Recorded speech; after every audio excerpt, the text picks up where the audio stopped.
In this video, we cover data encryption.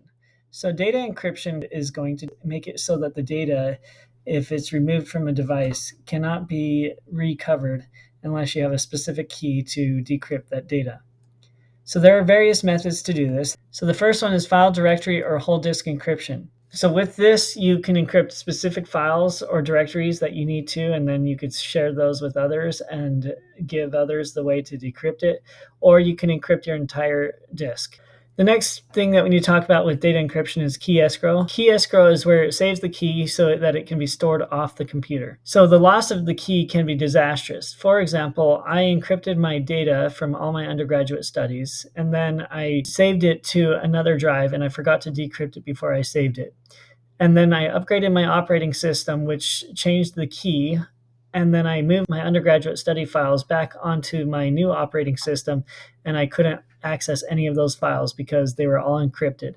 And I no longer had the access key or the key escrow to be able to decrypt and get all those files back. So key escrow is not like losing a password that can be reset. Key escrow is specifically attached to your device, and if you lose it, you're out of luck. So the key escrow should not be managed by users in your organization because, first of all, they might not use it. Second of all, they may not be able to find their key.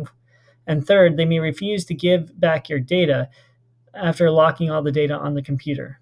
For example, if a disgruntled employee was upset with the organization, he could lock up all the data and you would no longer have access to it. So central key escrow on a corporate server is much better. The third piece of data encryption is that we need to ensure that there is strong authentication. So the encryption should be transparent to logged in users, so the logged in users will be able to see the encrypted data. But if someone tries to gain access to this information without going through the proper decryption protocols, they're not going to be able to see this data. So we got to make sure that we protect our data with strong passwords or biometrics. So I want you to use encryption in Kali Linux. So pause this video and follow the instructions here, and then come back for discussion. All right, welcome back. So the first thing we're going to do is open the terminal, and then I'll go to my documents folder, and then I'm going to go ahead and create a file with some text in it, such as echo this is my encrypted file, and I'll put that inside of a file called encrypted.txt. So now to encrypt this, I use GPG, C, and then the name of the file.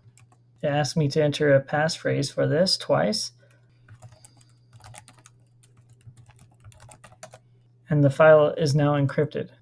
So when I show the contents of my directory using ls, you'll notice that we see a file with .gpg. So I can cat the encrypted file. You can see the contents are encrypted. So let's go ahead and remove our original encrypted.txt. And if I go ahead and show the contents of the directory, you'll notice that encrypted.txt is gone. But I can recover this original encrypted file by using GPG again. And I'm going to do it on our encrypted file. And if I go ahead and show the contents of the directory again, you'll notice that we have encrypted.txt. And if I go ahead and cat these contents, you'll see the text of our original file, which is this is my encrypted file. Thanks for watching my video. Feel free to click the links here to watch the next video of the playlist, continue to the next playlist, or subscribe.